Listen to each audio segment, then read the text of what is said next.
Good afternoon. I'm Lisa Allen, the Director of Media Relations. In a moment, Sheriff Joe Arpaio and the cold case posse lead investigator Mike Zullo will walk you through the latest revelations coming from an ongoing investigation into whether President Obama's birth certificate, shown to the American public on the White House website in April of 2011, is an authentic or forged document. After a brief opening statement from the sheriff, Mr. Zullo will present his findings. They will be supported by a number of brief video presentations. Our hope is to keep this press conference to 60 minutes or less, plus some time for questions and answers at the end. Now, about that question and answer period, we will answer questions about these findings only. We will not talk about other issues currently facing this sheriff or this sheriff's office during this press conference today. We will not answer any more questions about the cost to send one deputy to Hawaii to assist Mr. Zullo in this investigation. We have been very forthcoming about those costs. We've answered your questions on this topic ad nauseum. The sheriff said on March 1st he would try to do everything he could to avoid spending taxpayers' money for this investigation, but an expenditure became necessary. The posse collected donated funds in order to pay the county taxpayer back, but as you know, 2 board members refused to accept that donation. In recent and past TV, radio, and print news stories, many of you have failed to report that important point. In fact, much of the reporting and editorializing on this investigation has been very critical. The media has demeaned this investigation at every turn as silly and wasteful. Your contempt about the subject and the sheriff for pursuing it has been duly noted. We simply ask right now that you put your preconceived notions about this, listen to the facts, and if you can, keep an open mind. Here's Sheriff Arpaio. Thank you. Good afternoon. As you know, 250 citizens of this valley, this state, came to me asking me as the head of a law enforcement agency to look into President Obama's birth certificate as released by the White House in April of 2011 on the official White House website, as we suspect it is a fraudulent document. My original intent was to clear the President of the United States, but the investigation initiated by our cold case posse found far too many problems on the birth certificate. So in March of this year, I asked the cold case posse to investigate this matter. We reported at that time, actually we asked 6 months prior to that, but in March we reported our initial results of that 6-month investigation. We found that there was probable cause to suspect the long form birth certificate presented by the White House was fraudulent. You will also recall that we looked into the President's Elected Service form, and we believe that that form is fraudulent.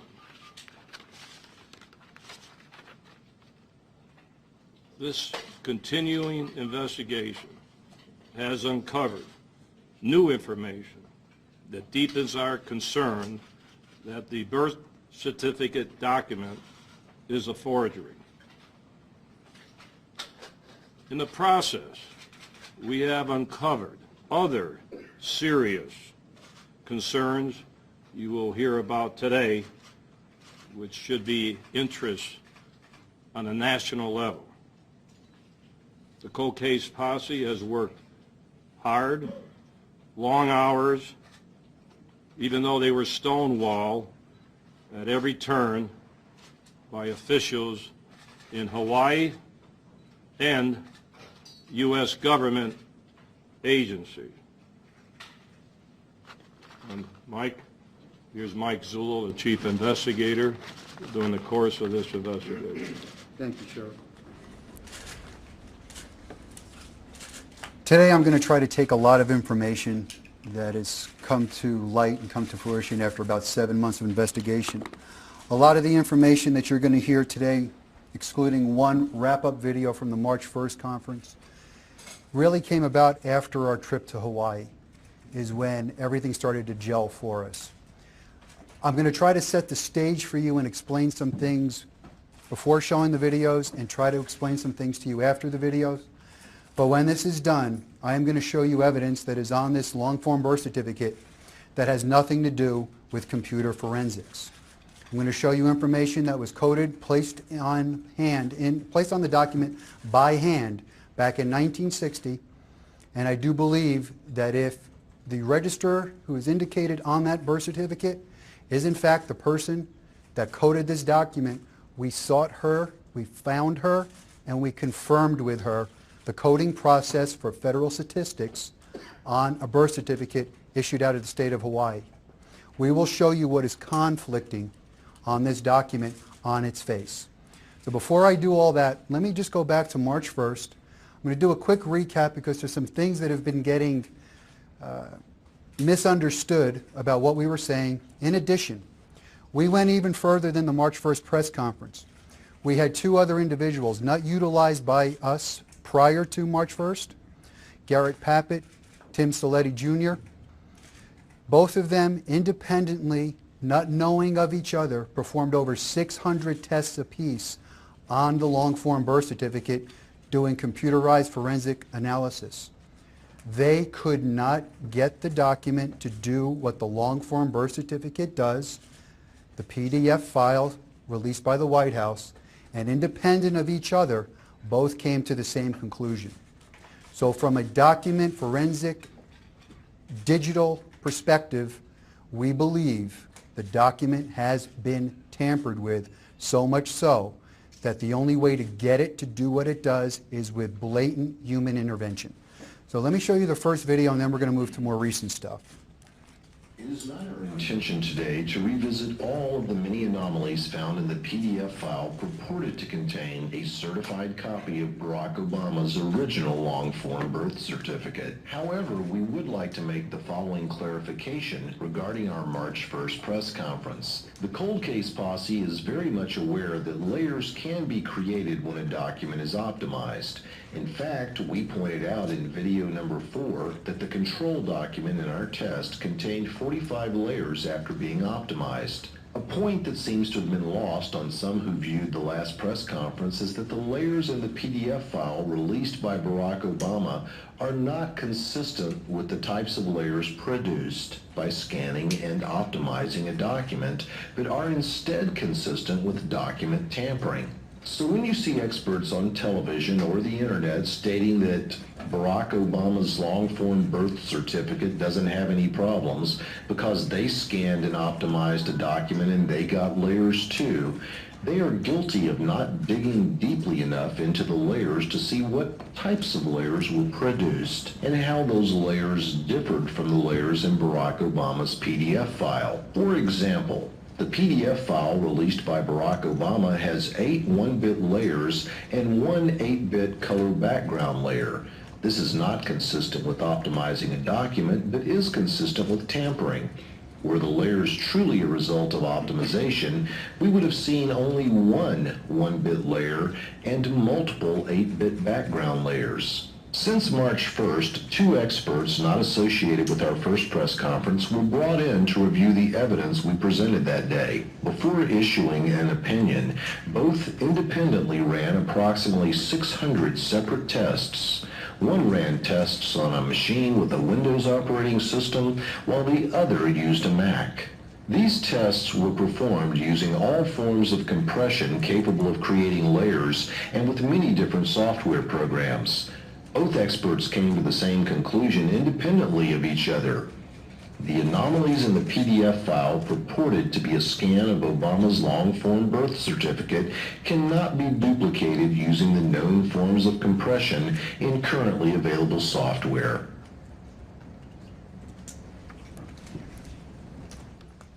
As far as we're concerned, our analysis of the digital portion of this document is finished. We are fully persuaded that we could prove that this document has been manipulated. The other thing I want to bring to your attention is we reached out to numerous businesses that do nothing but find experts that are court certified in fields of digital forensics, which is an emerging science, computer animation, and we asked them if they could find someone that we would compensate to look at the document. I want to let you know that every one of these businesses that do this kind of work reported back to us that no one wanted to touch it because of the nature of the document. So we were left to go outside again and make sure that we were correct, and we believe we are correct. We do not believe that this document could ever survive judicial scrutiny on this level. In other words, you couldn't bring it into a courtroom and convince a judge that it's authentic. Moving forward now, we had some anomalies on this document other than the digital forensics, which were troublesome to us. And we knew that at one point in time we were going to have to figure out what these little numbers in certain boxes represented. And if you look at the birth certificate, I'll come back here, you'll see, looks like pencil markings with a 0, a 1, and a 9. We didn't know what this was. Through a lot of research, the assistance of Dr. Corsi, who by the way is a Harvard PhD and trained in statistics, has taught statistics, we started to pursue leads and made the determination that these codings were actually vital statistics codings required by the federal government in 1960. These codings we learned through our investigation and then locating the mysterious UK Lee, which has plagued this thing for 4 years, where people were wondering who this is. We located Verna Lee. Verna Lee is 95 years old, amazingly sharp. We spoke with her, and she confirms to us what I'm going to share with you now. Back in 1960, birth certificates would come in to the central location at the Department of Health in Hawaii. They would come in what was known as regions or batches. Those documents were taken in. Those documents were then looked at by a human being. This is 1960. And they were coded by hand with numerals that meant something to the federal government. The federal government required this because they would take that coded information, which is of a numeric value, and they would use it on magnetic tape for their census records and other statistical records that they needed. This document would have been coded, and then according to Mrs. Lee, the document would have been rechecked by another employee of Department of Health, then signed by the register. In this case, what it looks to be on this document, it should have been VK Lee, it's UK Lee is what it looks like, signed by her. Then the documents were placed in a secured office where they were numbered in sequence using date of occurrence and or time, whatever happened first. From a specific batch or specific location, Kapolani Hospital, the county of Hawaii, that would be one batch. A regional office, an outlying island, would be a separate batch. Every one of these documents was coded the same way. At the end of the month, these documents sitting in this office, secured in this office, were then numerically numbered by batch. And that's important because they were consecutively numbered with a stamper that advanced itself one digit. The difference here is you could get a different sequence number depending on the batch. And we're going to explain the significance to you now as far as that is concerned. But the coding is what's more important to us than anything else. You look at the Obama certificate. It points out a number 9 under race of the father, where it states African. It also points out, I believe that's business or place of employment. I can't say, I don't have my glasses on, excuse me. It has a number 9. We didn't know what the number 9s meant, but what we did know is when we looked at the Nordite documents, which are on the second easel over there, they were coded different. They were coded with the number 1. We still didn't know what it meant. Going to Hawaii proved to be extremely fruitful for us. Dr. Corsi agreed to come with us to Hawaii, paying his own way, for the sole purpose of doing research for us to try to determine what these numbers were and what they meant. Dr. Corsi went to the state archives, and he went to the Supreme Court Library in Hawaii, Honolulu, Hawaii, to do some of the research. We've discovered what the coding of number 9 means, and I'll explain the significance to you after we watch this next video. Some of these videos, they're fast moving, but they are designed that way because we want people to watch them over and over again, and they will be available for download later. When the PDF file containing what we're told is a certified copy of Barack Obama's long-form birth certificate was released, many were curious as to the meaning of the strange pencil markings found throughout the document. It's now known that these markings indicate a document has been coded for vital statistics recording purposes. Though states were paid only pennies per document by the federal government for their work, the task was well worth the effort, as federal funding was and still is tied to population. In order to decipher these codes, the cold case posse obtained information from the 1961 Vital Statistics Instructions Manual for Births. Please note that the number 9 was the code used to indicate that an answer to a particular question was not stated. This puts some of the information on the certified copy of Barack Obama's long-form birth certificate in conflict with the written code. Or perhaps stated another way, the document is essentially in conflict with itself in 2 places. We call your attention to boxes 9 and 12B. Both of these boxes have been coded with a number 9, meaning that the information was not provided by the applicant. If the applicant didn't provide the information, why did these boxes have information in them? Based on the coding on Barack Obama's long-form birth certificate, it should have looked like this, but it does not. Box 9 has always been highly scrutinized because most suspected the term African was not used as a race identifier in 1961. They were correct. It was in fact not used by the federal government until 1989. Some might ask if the clerk coding this document simply made a mistake in boxes 9 and 12B. It should be pointed out that it was the policy of the Hawaiian Department of Health to have coding reviewed by a second deputy clerk. The odds of a mistake are therefore greatly reduced. A review of the coding indicates that all other codes on Barack Obama's long-form birth certificate that are legible correspond perfectly to the codes listed in the 1961 manual. The codes listed in the manual also correspond perfectly to the coding on the Nordite twins' long-form birth certificates.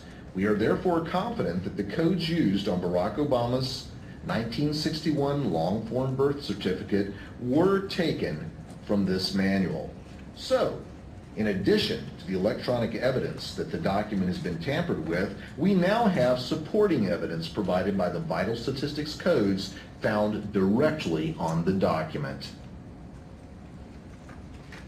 You can't have a document coded like other documents, double-checked, and have a code that says 9 not stated, and have a piece of information sitting in the box. That just can't happen. Verna Lee confirmed that for us. As a matter of fact, she was adamant that mistakes didn't happen on her watch. Her exact words. Mistakes doesn't happen on my watch. And she wasn't happy when we asked that question if a mistake could be made. This is critical information because that box being non-stated or not stated should be blank, and it's not on this document. This supports the theory that we set out and later proved through digital analysis that this document has been tampered with and information has been placed on it. Now, there are other theories as to how that happened, and I'll touch on those later. But I want to move on and tell you some other information that came out of our investigation in the state of Hawaii. During the time that we were doing this, we are going to show you and share with you our experience in the state of Hawaii. But before that, interviews that we conducted there started to send us in some directions. And again, I had asked Mr. Corsi to spend another couple days in a law library to see if we could find the answers. I am going to show you the video first, and then I'm going to discuss the video with you. I'm going to try to put it in a form that you could understand what it was we found. What we found for us was shocking. And like the sheriff said in his opening statements to you, this should get national attention, and it's not even directly related to the birth certificate. So let me play this video for you now, and I'll expound on that right after it's over. The 1955 revised laws, which were in effect in 1961 when Obama was born, made birth registration compulsory in Hawaii. The 1955 revised laws also allowed anyone claiming to have witnessed a birth to register that birth. Please note the state of Hawaii accepted testimony to a birth that was unsworn, and they had no investigative unit to document the unsworn testimony. Most unattended births were registered at local offices. Hawaii had 5 local offices in addition to the central office in downtown Honolulu. In 1982, Hawaii legalized what had been its unofficial policy for decades by making laws that codified Hawaii out-of-state and foreign births as Hawaiian births. Observe this letter sent on March 1st, 1982, from then Hawaiian Director of Health to Hawaiian State Representative Herbert Sagawa, who was chairman of the House Committee on Health. Dear Representative Sagawa, this bill would require the Department of Health to issue birth certificates to children born or adopted anywhere in the world if their parents were legal residents of the territory or state of Hawaii and paid income tax in Hawaii at the time of their birth or adoption. The department supports this measure, but wishes to point out that such a new activity could have a workload/budgetary impact in the delayed registration section of the Vital Records program. While the department presently has no data from which to project the size of such impact, a large number of requests for such birth certificates would require additional staffing and funds for the program. Note that the Director of Health seems unconcerned over the fact that Hawaiian birth certificates would be given to individuals born in other states and other countries, but is solely concerned that his department receive the necessary increase in staff and funding to handle the anticipated number of requests. According to Hawaiian law, the birth certificates issued by the state of Hawaii only prove that Hawaii has a record of the birth information on file, not that the information is true or accurate. A Hawaiian birth certificate is therefore worthless in terms of its evidentiary or probative value. In order to truly vet a presidential candidate from Hawaii, one must have supporting evidence in addition to a birth certificate. For example, hospital records. As you'll learn in our next video, Kapiolani Hospital has been less than cooperative with those wishing to investigate Barack Obama's alleged birth at their facility. Let me see if I could put this in a way that it's easy to understand, because it's a little confusing. That basically said you could come in and declare a birth that happened in Hawaii. If it was unattended by a physician, unattended by a hospital, you could come in and you could declare that birth as long as you were an adult and you could prove residency. Now that leaves a pretty big loophole. And what they also knew that was happening, they were getting, and we have evidence of, a lot of foreign citizens, especially from Japan, coming in and using that law to get Hawaii-issued birth certificates. It was a problem. 1982, they institute a new law. In 1982, what they decide to do is expand that program. And that program basically says that if you're an adult, you can go in for a minor child, even if you're not the parents, and you could declare the birth of a child that happened anywhere in the world, as long as you can show proof that the parents were legal residents, not citizens, legal residents and paid income tax in the state of Hawaii. Legal residence is for domicile needs. Legal residence means I pay rent, I have a house. It doesn't mean you're a United States citizen. They actually allow, through their legislative process, they allow people to declare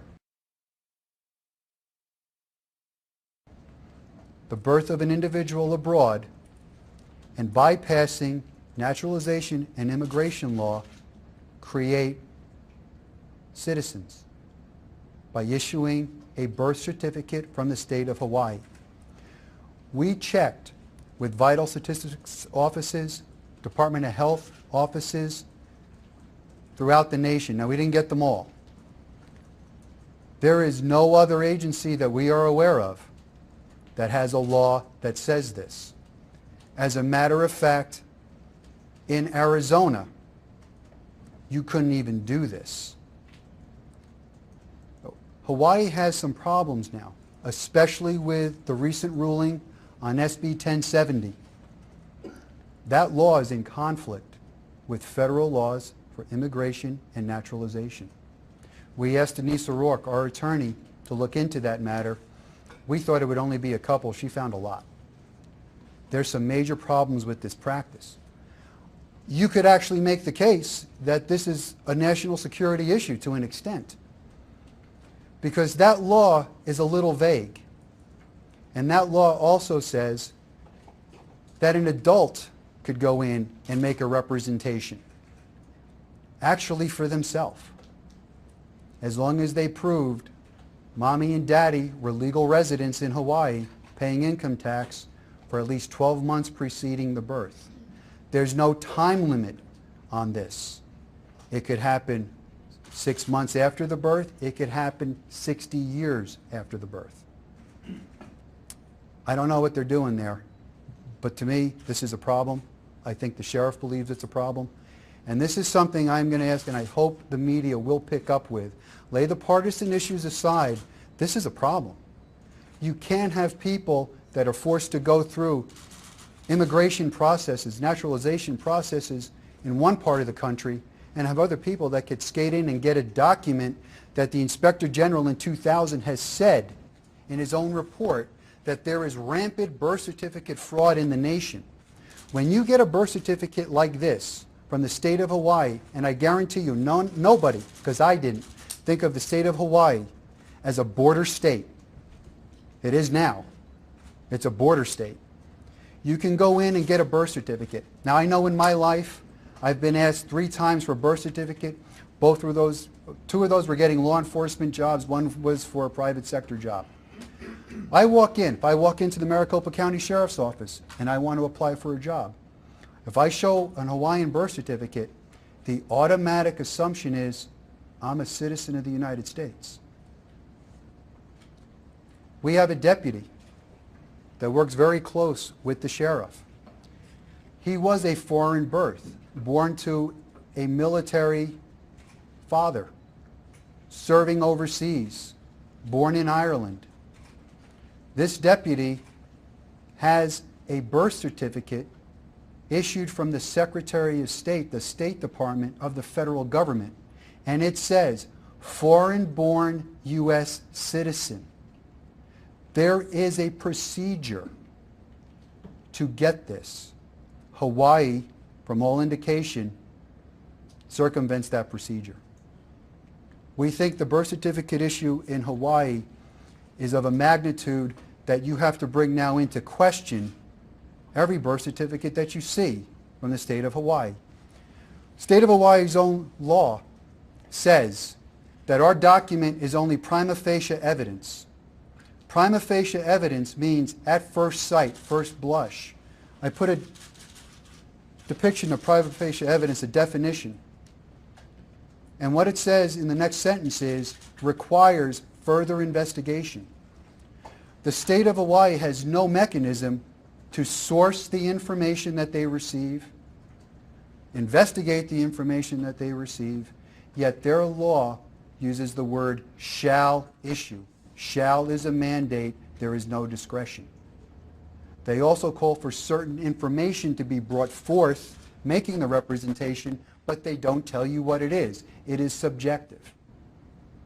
This is something that we believe is in direct conflict with the Supreme Court's most recent ruling, and I would hope, and I know the sheriff hopes, that Congress would at least take a look at this. That came out of the state of Hawaii. That document that we're referring to, Mr. Corsi found buried in a box. Was that the law library, Jay? The state archives, buried in a box for some 35, 40 years. That letter says it all. They knew what was going to happen, yet they allow it to happen. I'm going to share with you now the next video that's going to give you a little idea of what we encountered in Hawaii, and I'll expound on that a little more. I want to make some corrections for this video. This video keeps referring to the posse, the posse, the posse. I was accompanied by Detective Brian Makowitz, a 15-year veteran, a seasoned homicide investigator. And I just want to, let me just take a minute. I'll only take a minute. I want to share with you, because it really upsets me personally, when I hear about the shellacking the sheriff has taken for sending a deputy.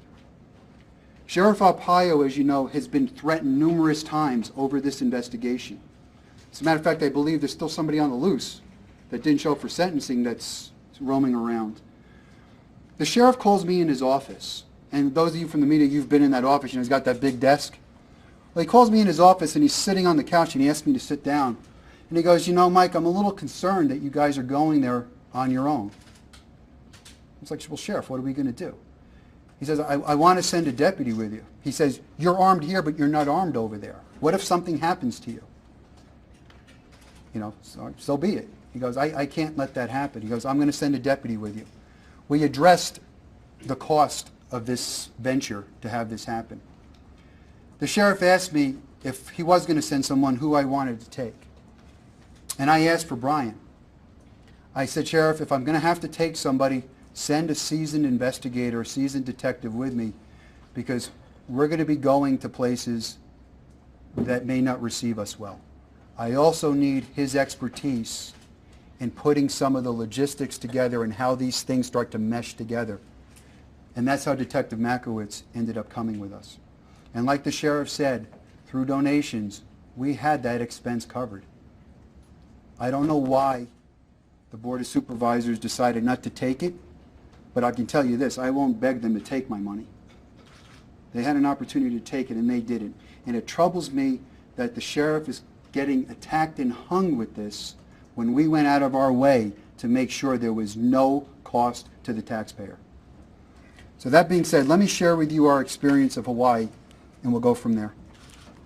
When the cold case posse went to Hawaii to investigate this matter, they found that most doors were closed to them, and that both government and private sector officials alike were prone to overreacting to their presence. For example, when two members of the cold case posse attempted to visit Hawaii State Registrar Alvin Onaka, they were met with local police officers who seemed confused as to why they had been called to the scene and eventually left. It should be pointed out that as a courtesy, the cold case posse members in Hawaii made their first stop the local police department. They informed local PD that they were in town and would be asking questions of people, so the visit by local police came as quite a surprise to the posse members. Eventually, the posse was told that Mr. Onaka doesn't speak to the public. Visiting law enforcement officials from another state aren't exactly the general public, but the posse was happy to at least be granted a short meeting with Deputy Attorney General Jill Nagamini. In that meeting, posse members were told that once someone with a direct and tangible interest has been given a copy of a record that had been held by the Hawaiian Department of Health, they can do whatever they want with it. Ms. Nagamini was given several opportunities to confirm that the PDF file posted at whitehouse.gov was in fact the same document the Department of Health released to Barack Obama's attorneys. Ms. Nagamini declined, stating that the posse was asking for a verification and that such a request had to be made within the statutory laws of the state of Hawaii. The cold case posse was made aware of a logbook that existed within the doors to the delivery area at the Kapiolani Medical Center where Barack Obama was reportedly born. In this book, all births for a 2-year period were logged, and then the book was retired to the hospital's archives. Upon requesting access to the archived logbooks, the posse was told that the hospital was not in the business of investigating birth certificates, but in the business of saving lives. Soon after this comment, the posse was asked to leave the facility. I want to point out again the correction. Both those incidents, Detective Brian Makowitz was there, a fully compensated sworn law enforcement officer who was credentialed and presented those credentials. I'm going to touch on Kapiolani first, and I'm going to go back to what happened in the Department of Health. At Kapiolani, we got information here developed out of Scottsdale from a retired physician who was a resident in 1970 in that very hospital. When you think of Kapiolani, we showed you a brief picture of it. That's what it looked like back in 1960. It looked like a resort. You wouldn't even picture it. It was a clinic. It was 60 beds. There were maybe, I believe they said 20 women at a time that may have been in there for labor. It's not a big facility at the time. We got information that there is a handwritten register, a log, that is kept at a desk back in those days at the delivery room door. And the tending nurse would record the name of the mother going in to have a delivery. That information remained in that book. That book remained in that desk drawer for 2 calendar years before it was finally placed in the library's archives. The library's archives are open to the public, and with permission from the hospital, anybody could go in there. That book becomes significant because if we could find 1961 and we could find Stanley Ann Dunham's name in that book, hey, he was born at the hospital. No such luck. They didn't offer to. Matter of fact, they all but threw us out. They wanted nothing to do with this, and they were belligerent about it.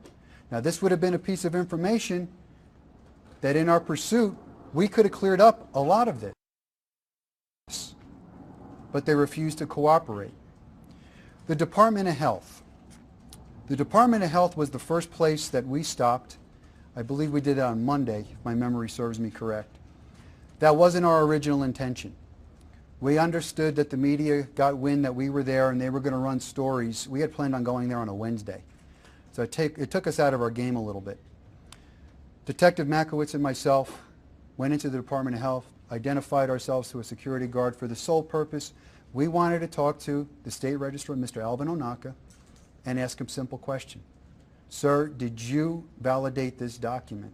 The document that has been presented by the White House. This question alone could have solved this. A yes or no. We were told immediately, Mr. Onaka doesn't speak to the public. Detective Makowitz advised them that we're not the public. We're the police. We're here conducting an investigation. Is there someone else we could talk to?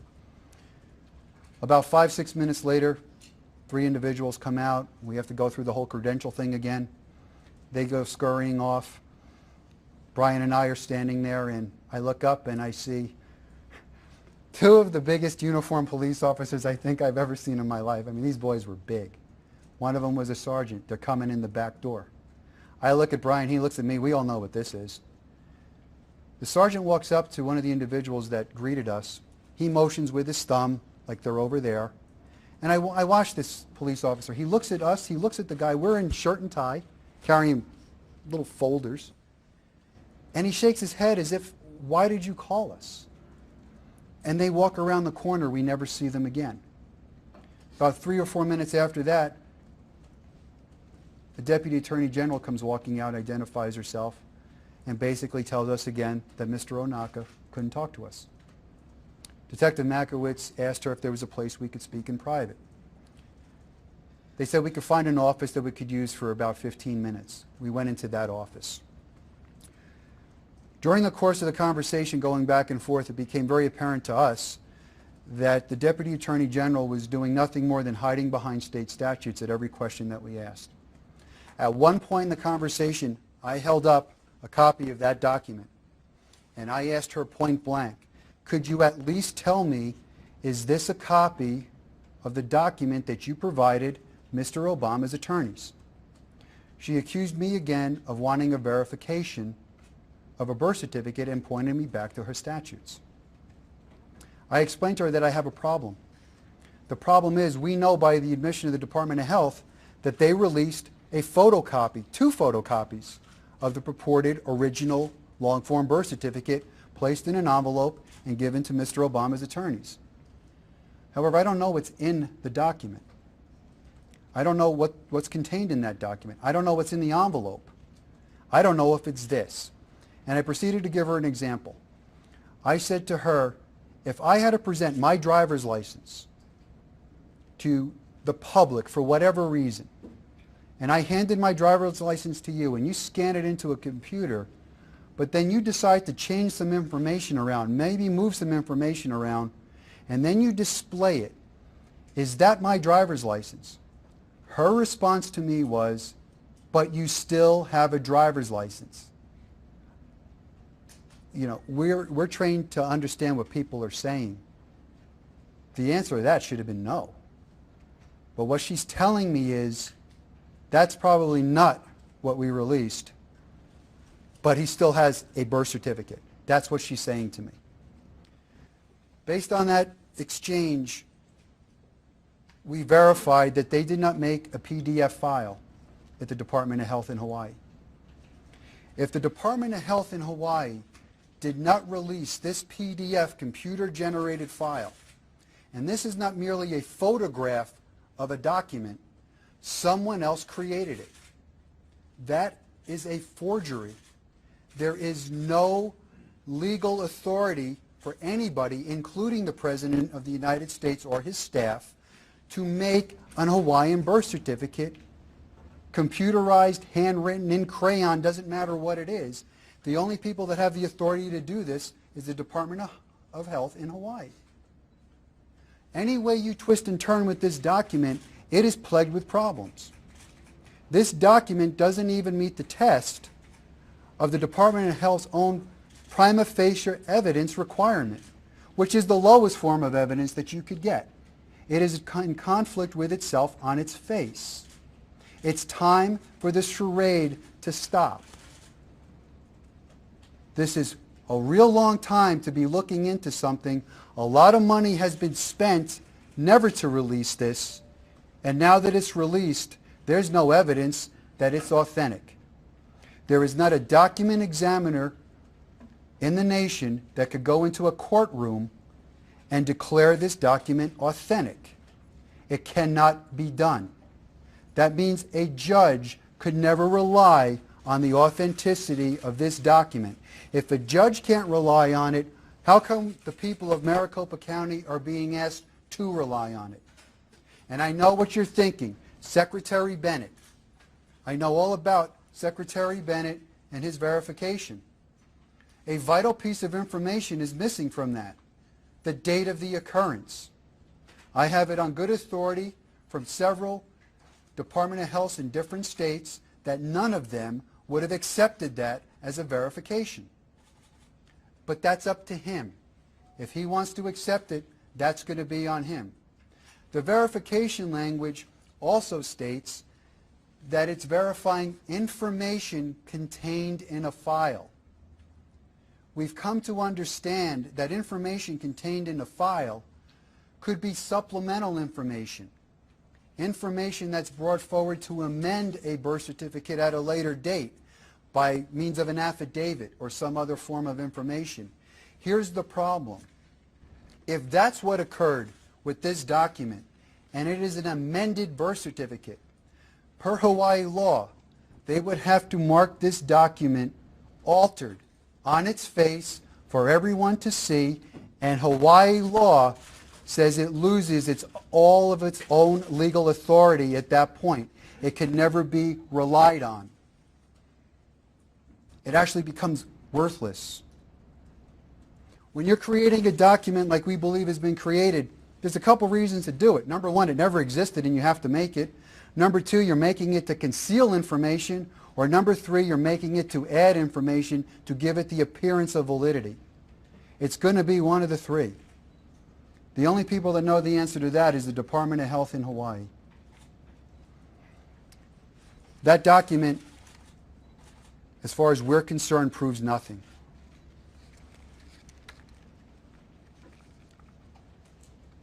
I'm going to show you now the out-of-state numbers for the batching.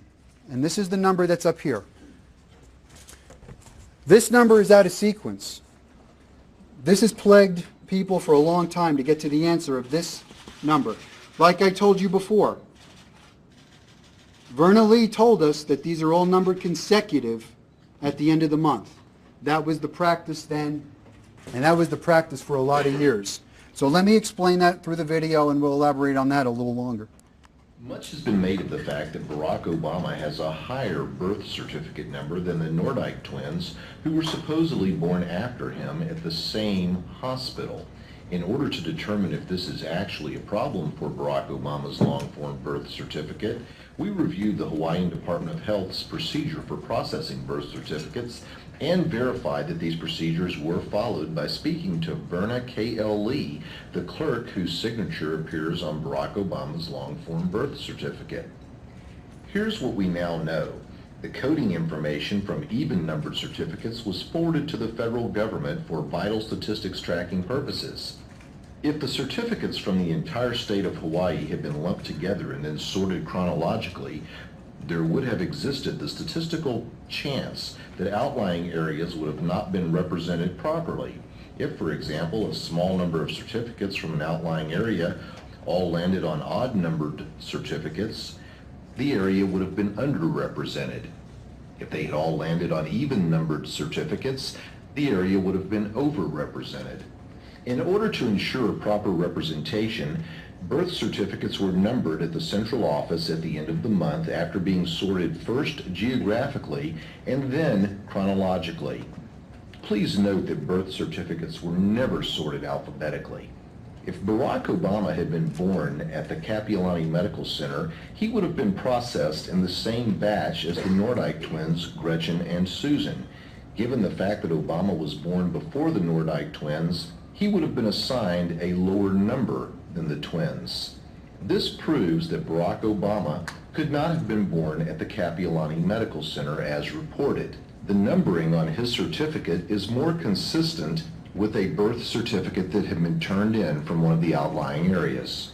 One final point regarding the newspaper birth announcements in the two local Hawaiian papers: these are very inaccurate sources of information. Single-parent births were not listed. Some announcements appeared in one paper and not the other, and sometimes when a paper was low on available print space, a few of the announcements were not listed at all. Therefore, these newspaper announcements cannot be relied upon to make any type of sense of the birth certificate numbering process. Just think of it like this. The birth certificates are placed in different piles. You have everybody that was born in April 1961, August 1961, whatever the date is. You have that whole pile sitting there. You're going to go in with a numerical stamper. I think it was a Bates stamper, it may have been called. You're going to go in, and with every stamp, it clicks up one digit. 0001, next stamp, 0002. But these are stamped consecutively by different batches representing different geographical locations. The Nordyke birth certificates, consecutively numbered, odd and even I believe, consecutively numbered, came from the same location. Conceivably, Mr. Obama's should have come from the same location and be consecutively numbered in that batch. It is not. That's an indication to us that this was a reported birth from an outlying office. That means someone, possibly a relative went in and declared the birth as if it happened in the state of Hawaii, although there is no evidence of that. Kaupolani has no records. We don't know of any medical records, any vaccine records. We don't know of anything. We don't even have a baby picture that says, I had my first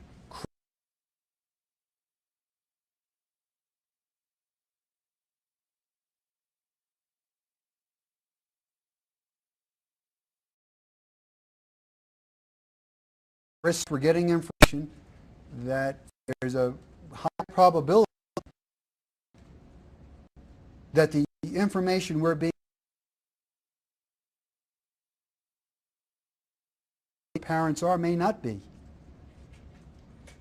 We don't have any solid information as to where this event took place other than he's here. We don't know where it happened. This document certainly doesn't prove it. This document, like I said before, is in conflict with itself. No one seemed to have been in the state of Hawaii's Department of Health to clear up the matter. The sheriff's been calling for the birth certificate, and this has been going on for 4 years, 5 years. Eventually, something's got to give. Do we have that last clip that we can play, Scott?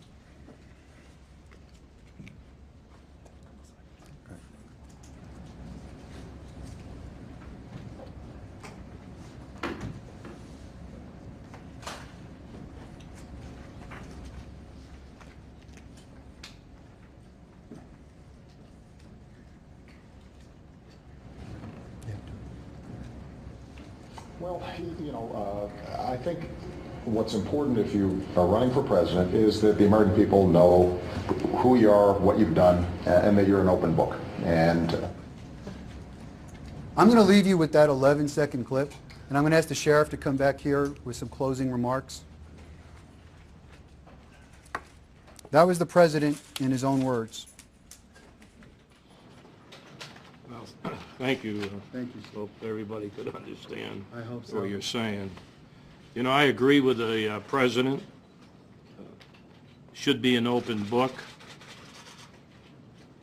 Should live by the words that he said himself. We believe that the certificate presented to the American public by the White House is a forgery. We said that several months ago. What I said on March 1, and I will repeat it again, show us the microfilm. I said it a while back. Show us the microfilm and we'll all go back home and forget this. Where is the microfilm?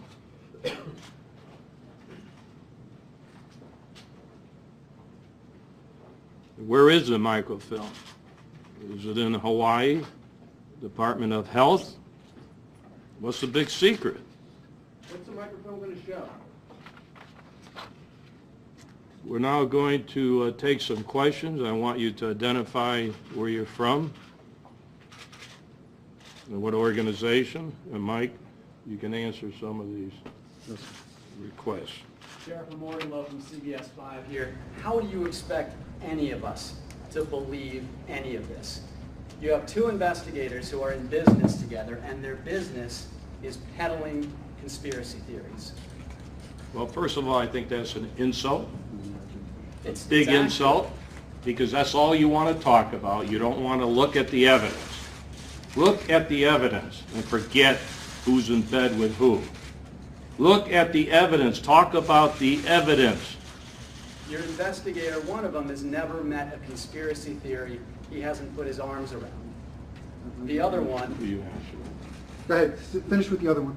And He's going to the answer. other one is making money off of this. Oh, gee. Okay. So you gotta, how much money have you made off of this? Made? Absolutely zero. Let me tell you about this so-called book. The mainstream media will not put this information out. That book that you're referring to is nothing more than that last press conference in writing for those that want to understand more about it. Let me finish. Let me finish. I didn't make anything leave on that book when I left for Hawaii. Coming back from Hawaii for a month in a pile of envelopes was a check for $700, and subsequently another one came 2 weeks later for $630. I didn't even know it was there. The publisher called me and goes, hey, did you cash the checks? I wasn't expecting a check. Got about $1,500 total that went directly to my church. I've made nothing off of that book. I didn't do this to make any money off of a book. And as far as a conspiracy theorist, I had no idea this stuff was going on when the sheriff called me. This is not something that captured my attention, but when you start something like this and the evidence starts to take you in a direction, all of a sudden, what sounds like a conspiracy may not be a conspiracy at all. There's evidence to substantiate this.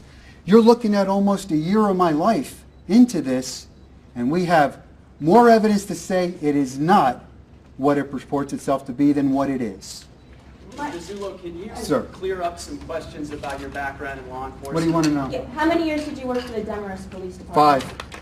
And how long of that portion of the time were you a detective? Almost the entire time. They took me out of uniform extremely young. I also started as a reserve officer there prior to that. So I had street time there. On top of that, let me finish for you.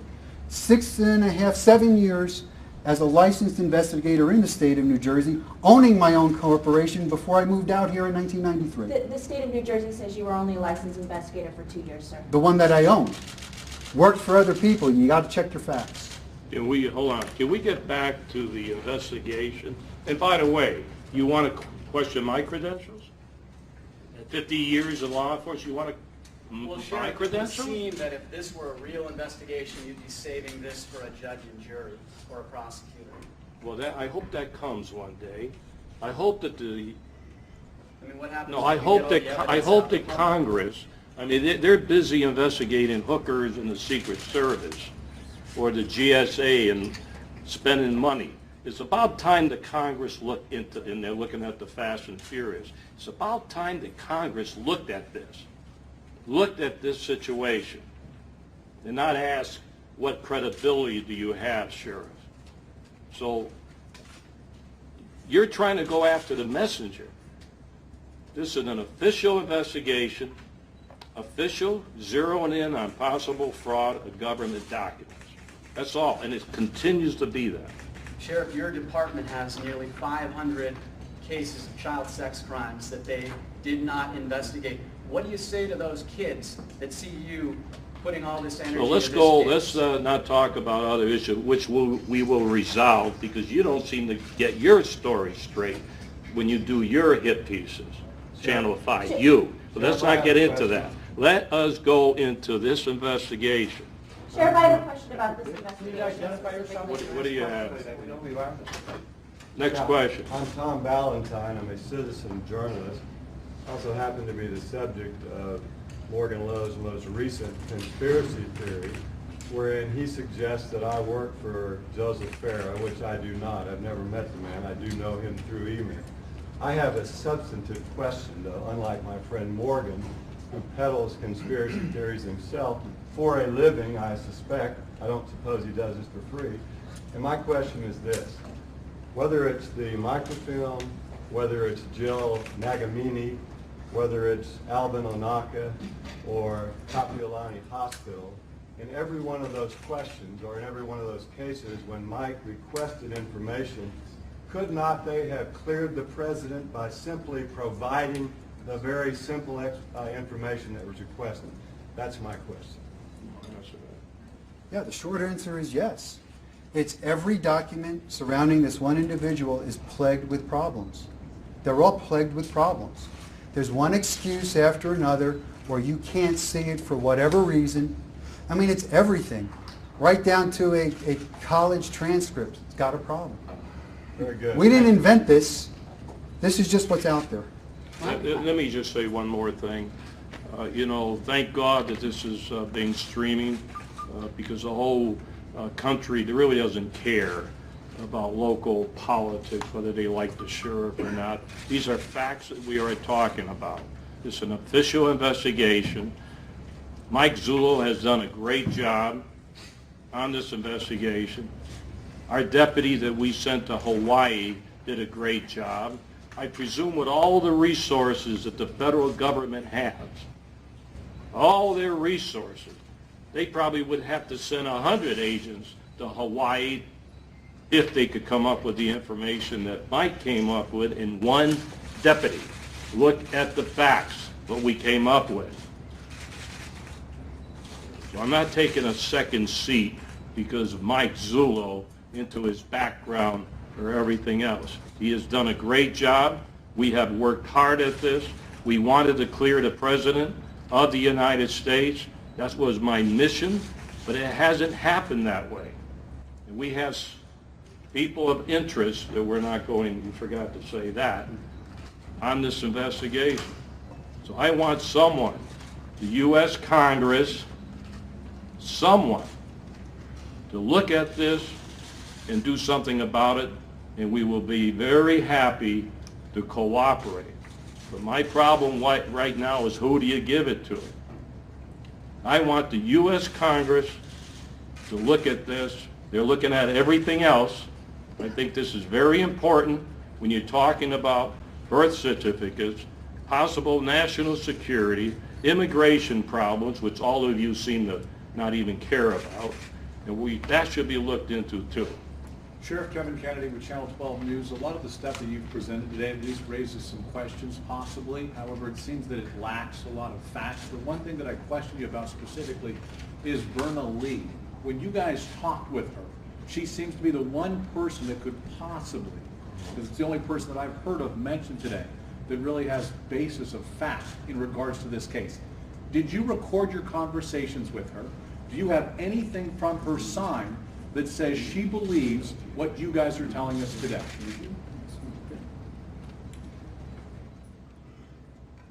The answer to your question is yes. We did record the conversation. That telephone call, let me explain to you how this transpired. I had that birth certificate blown up on a big monitor, and I'm looking at it. And I'm looking at it and I'm going, there's got to be something here. Everybody on that certificate, exception of Mr. Obama, is deceased, but UK Lee was a mystery. You couldn't seem to locate her. Didn't even really know who she was. Through a series of computer database searches that took the good part of a day, I was able to determine that there was a Verna Emily, I believe it was, in Hawaii, 95 years old. Subsequently, to finish some of the research, we had asked Mr. Corsi to go back to Hawaii and spend some time in the library. We needed more information now. We actually needed another 5 days.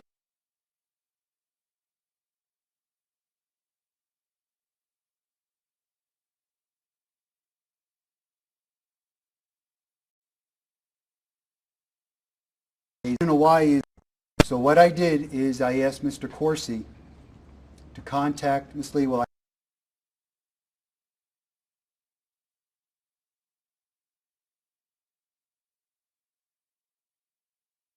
and recorded it, and it was her. She, without hesitation, it was her. She is the only person that can factually tell us the procedures that went on there. Obviously, she doesn't have recollection of this certificate. This was nothing more than another birth certificate placed on it. We don't know if it came from another document, but she was in the office at that time, and she laid out the procedures that directly coincide with procedures written by a Mr. Bennett, who outlined that whole Department of Health protocol for birth certificates. It was almost identical. So the conversation with her was on the phone, to be clear. It was on the phone. And what I did is I asked Mr. Corsi to call as a reporter, because you wouldn't get information calling as the police or an investigator. Just wouldn't get it. I've had so many doors shut on us over there that this one I wasn't going to risk. Why if this not was her. release that conversation? That's going to be up to the sheriff. Do you Sheriff, think it's why not unethical that release you that post as a conversation? reporter? No, I don't. He is a reporter. I have a question. Mr. Corsi has indicated in the past that he's offered up money to try to get information about hospital records in this particular Obama birth certificate case. Who are you with? Melissa Blasius with 12 News. He's indicated that he's tried to offer up money. Did any person, including Verna Lee, was she offered? No. Was anybody offered any money or given any money for their information? In No, the case? and that's a great question. We don't do that.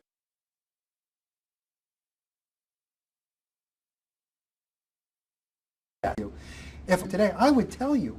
Which it very easily could be. And it's not. I can't find anything to, for lack of a better word, to clear this thing. And we go back to March 1st, I told you all, this isn't the result that I wanted. It's really not. I think this is a bad thing. But it is what it is. And let me just address something to your question on Mr. Corsi. Mr. Corsi, I personally interviewed for 16 hours. And I'll leave the expletives out. But I told him in no uncertain terms, through 14 hours of that, I wasn't buying this. It wasn't until the register stamp that we showed you on March 1st, that's what got my attention. Mr. Corsi's information that he brought to us, and you have to understand, we did not seek Mr. Corsi out. He was offered up to us. He had information, documents, all kinds of things that for a good part of 3 months I had to sit and review and discarded as not germane to what we are investigating, or I didn't think was worth the paper it was written on. Now that's not to say Mr. Corsi is incorrect in some of his assumptions, but the job of the Maricopa County Sheriff's Office is to bring it to a higher level of proof. And that's what's happening here. There's nothing, this is not a politically motivated thing for me. It truly isn't. Mike, just to follow up real quick, will you release that tape? Got to ask the sheriff, I sir. asked, that's what I'm asking, sir. That's me. Let's think about that. One question, sir. We'll think about it, okay? You mentioned that the locals dislike or distrust police. You didn't go over there in an official police capacity. Why would you expect them to give you any information at all, especially private medical records? No, ma'am, we identified ourselves when we went to those places. We didn't go in there playing I Spy. We went in there, told them who we were, why we were there. You just said they distrust Well, police. we found that out. We didn't know that until we got there. But I'm not saying Kapolani Hospital distrust the police. They were schooled as to what to tell us. They didn't want any part of this. They told us to go away. I'm not saying that. We interviewed a lot of people. We have persons of interest we interviewed. We come up with other sources of information out there. And other people we talk to do not want to talk to the police. Well, if you did not present yourself as the police, well, why would they not trust? Why did you make that comment? I did. We didn't go in as an undercover operation. We didn't go in trying to buy information. That's not what happened. That isn't the way it went. I understand your question. We didn't try to conceal the fact of who we were because we knew the newspapers over there, actually the newspapers released information that we were there. I think it was within 12 hours of us going to Department of Health. It was out of the bag. We were there. Okay. Now, go ahead. Going back to the fact that you were not there in an official capacity, police or government capacity, why would you expect them to give you any sort of records, any personal records? Why would they give them to you? We didn't go to, you're talking about Kapolani? Kapolani, Well, I have an issue with the Department of Health. I mean, she is an attorney general. He is a sworn compensated deputy. He's on official business doing an investigation. Normally, those discussions between attorney generals and the police don't go like they did in Hawaii. There was something else going on there. So I don't understand that. As far as Kapolani is concerned, we asked access to their archives, which they do grant to the public. We weren't looking for, quote, medical records. And I will be 100% candid with you. If I could find that book, it could have put an end to all of this. I don't know what else to tell you. This isn't us chasing, this is the other thing. This isn't us chasing down the president. Everybody wants to make it that. This document is fictitious and it's been represented to the people of Maricopa County. Now, I'm sorry that the president claimed ownership of it. I'm sorry that it's the president. But if somebody represented something fictitious to you and you acted on it and found out it was wrong and you came to us, you'd want us to look at it. So I really am at a loss to understand why it's so difficult for people to understand that this is not politically motivated, because it's not. Are you incriminating the president in any way? Are you saying that the president has anything to do with this? I am That he not. should- I am not, ma'am. I don't know what Mr. Obama knows about this. I truly don't. I said in March 1, right from the beginning, we are not accusing the president of any crime. We are strictly investigating a possible government forged document, and that's the way we're still going with this. We're talking about document. If that's, I don't get that, Sheriff. If this is a crime, and it's the president's birth certificate, how could he not be accused of a crime? How could you not We're be not accused of saying that a he crime? knew about it. Did we ever say he knew about it? So you're telling me he doesn't know about this birth I have no certificate? idea, unless you want to. Yeah, let me see if I could, I think that's a great question. Let me explain this to you. Let me explain this to you, sir. I think I said in March 1st. Hang on. Hang on a minute. Sir. What I said in March 1st, none of us could validate with any certainty where we were born. We weren't cognizant of the event. Okay?